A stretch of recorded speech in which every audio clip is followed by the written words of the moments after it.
This is a mini episode, a quick take from life after enough. Think of it as a little dose of inspiration between the deeper dives, something to get you thinking on your commute or whilst you're having your morning coffee. Let's talk about the cost of more.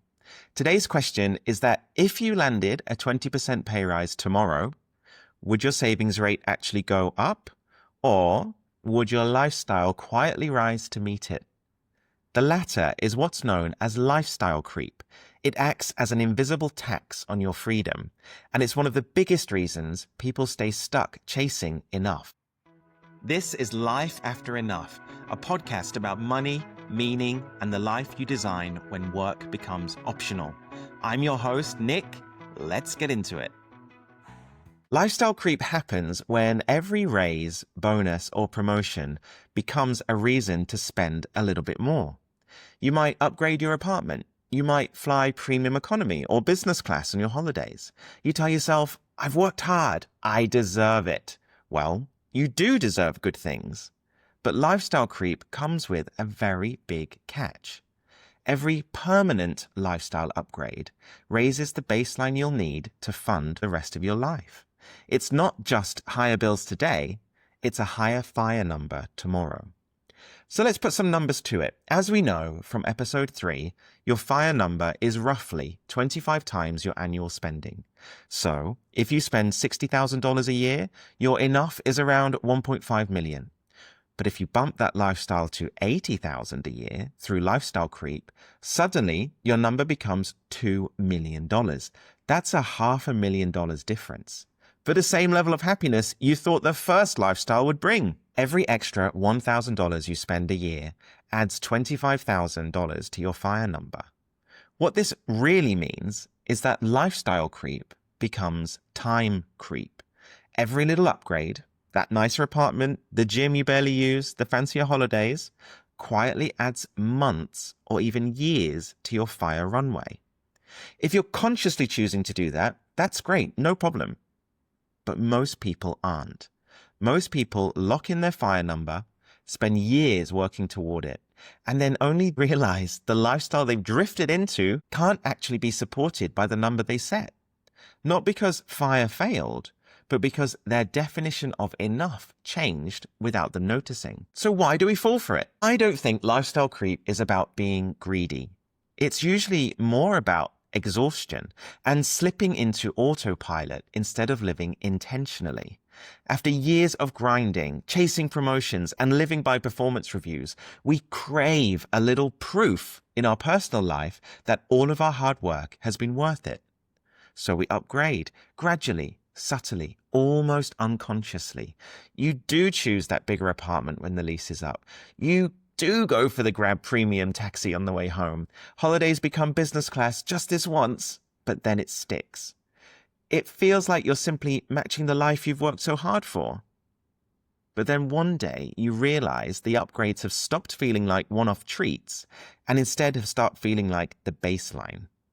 Suddenly, you're not celebrating success. You're just financing it as a permanent lifestyle choice. A kind of professional version of keeping up with the Joneses, in the form of a quiet arms race of handbags, Michelin star restaurants, luxury gym and club memberships, private schools, and long weekends in 5-star hotels. The upgrades don't necessarily feel particularly extravagant. They feel deserved. But the outcome is that each one raises the cost of freedom. When you inflate your fixed recurring costs, you don't just inflate your budget, you inflate the price tag on your time. The more money you need to maintain the lifestyle, the longer you'll need to work to pay for it. That's the real trap of lifestyle creep. It doesn't look like excess. In fact, externally, it looks like success. And this was definitely me in my earlier career. I measured my success by my income level, and with each raise, I would just bump up my lifestyle. But then I got intentional. I realized something that cut pretty deep. I wasn't spending like someone who wanted the freedom I craved. I was spending like someone who planned to work forever, and that shocked me into action. Quick pause. If this episode is sparking something for you, hit follow so you don't miss what's coming next.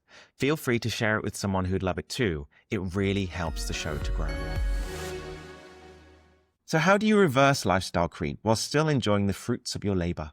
I think there's 4 practical and intentional, high-impact ways to stop lifestyle creep in its tracks.